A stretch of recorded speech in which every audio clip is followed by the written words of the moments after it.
Hey Bible lovers, I'm Tim Nichols and I'm here to bring you your Nichols Worth, and today we're going to talk about my reading lineup for 2024. This is the first time I've tried this in a video, and I thought maybe you'd be interested to see what I'm going to be reading coming up this year. Now, 2 of the Bibles that I'm going to be reading are off for a rebind right now, so I don't have copies of them. I'll tell you about them. And then there's one I'm going to be reading that is only an Old Testament. That's really interesting. All 3 of the Bibles that I'm reading are going to be from textual sources that I've never read before, starting with the ASV 1901. Now, the reason I don't have that Bible right now by the time of this video is because it took me longer to find the format I was looking for to read from. In fact, I almost didn't think I was going to find one at all, but I ended up with one that's laid out similar to the long primer. It has your 2-column layout with your references on the inside and outside column. Seems to be a really nice layout. That is off to Redbird Rebinds right now, getting some work done on it. So I'm breaking my own rule right now because it's the first of the year and I'm actually reading from my tablet. But here in just a couple weeks, I'll have that Bible and I'll be able to read from it, and I'll share my reading experience with that.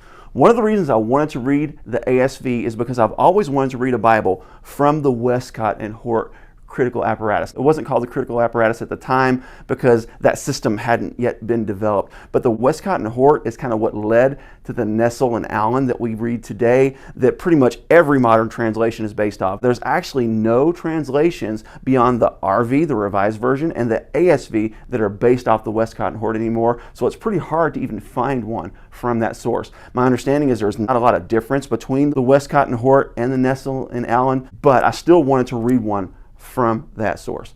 Also, I've always wanted to read a Bible from the majority text, and the one I'm going to be doing that one with is the New Jerusalem Version, also called the NJV. The reason I picked this one is because number 1, it's in print. Number 2, it keeps the divine name untranslated, and it also has a lot of Hebrew transliterations in the New and the Old Testament so that we can see the Hebrew roots behind these things. Now, this isn't to be confused with the Hebrew roots movement. This is just recognizing that the Bible is largely a book for Hebrew people.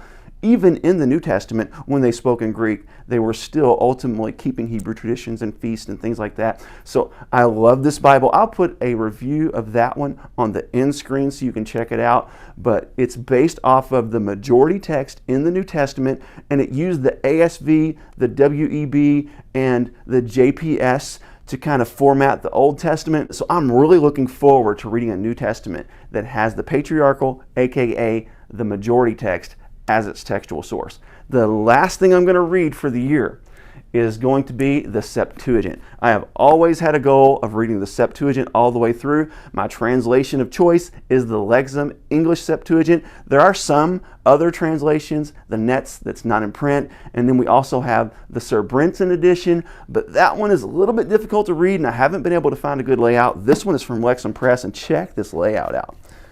Beautiful reader's format, really nice wide margins, and this one comes with the Book of Enoch, so I'm going to read that as well. I have never read the Book of Enoch in its entirety, so I'm looking forward to this, and I will let you know my experience on reading all 3 as I get finished. So what are you reading this year?